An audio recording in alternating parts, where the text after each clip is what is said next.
Alright, I am going to demonstrate how to farm voodoo dolls in Silk Road.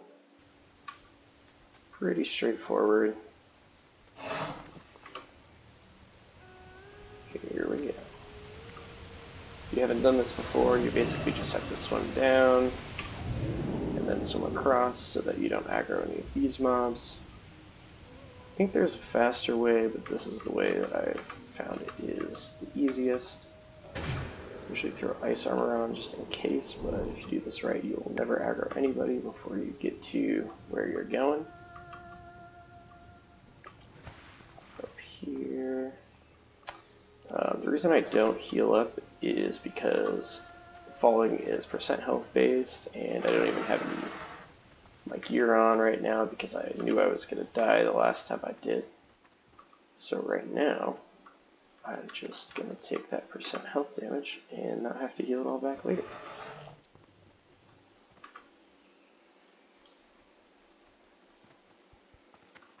Naked Troll. If you're curious, these are the slots, although actually I have my mount slots on, but let me see. Yeah, these guys are going to get me, but I'll sneak right by them.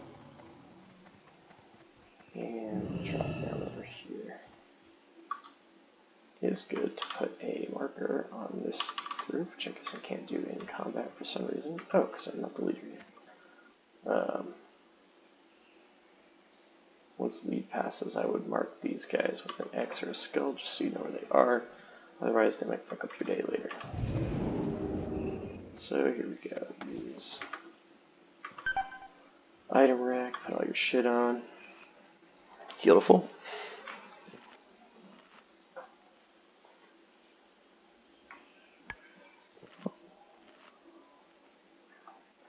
Got one pile here. Can't see through the trees. One pile there. And then on the other side, there's a pile like right over there. Each one of them has a group of mobs on it. So what we've got to do is bring those mobs far enough away that they won't come back and put you in combat, because you can't loot the piles while you're in combat. And here we go.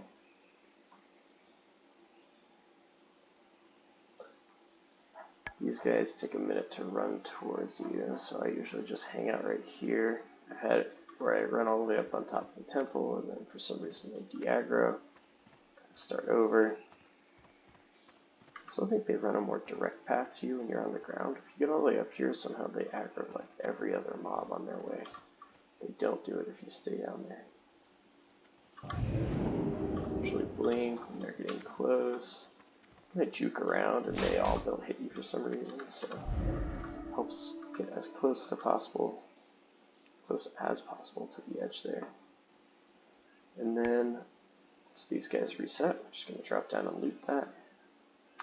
And the only thing to keep an eye out for are those patrols that I mentioned earlier.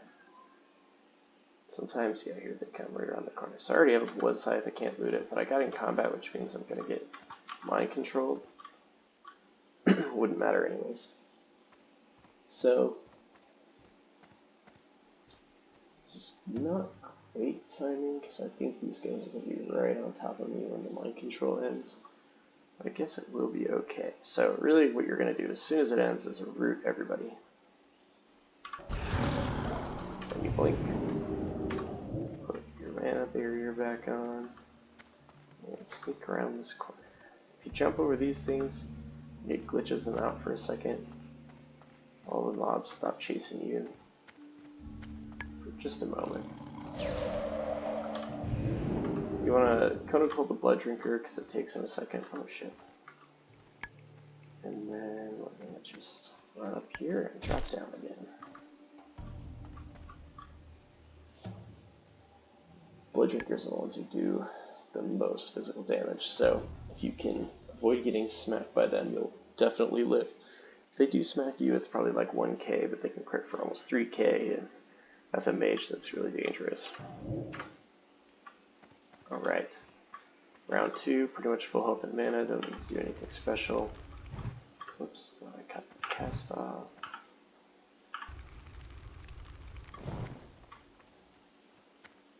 Aggro our friends again. This time we do this little jump. And we go up top.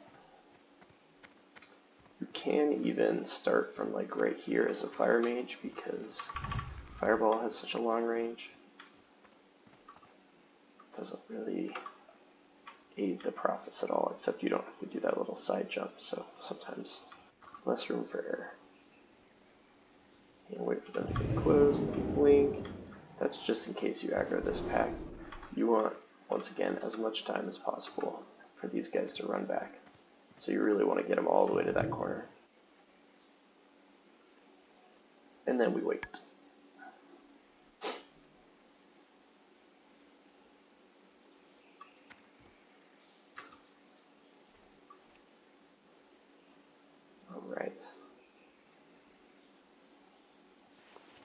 Alright, got too many of those dolls already. Bummer. Probably going to get possessed again here. Sometimes, yeah. I like to try and jump off and make my walk back longer so I don't get all messed up. See, it's kind of trippy and glitchy, but the game really, it will make you sprint to get back in time. It really wants you here by the time you stop the mind control.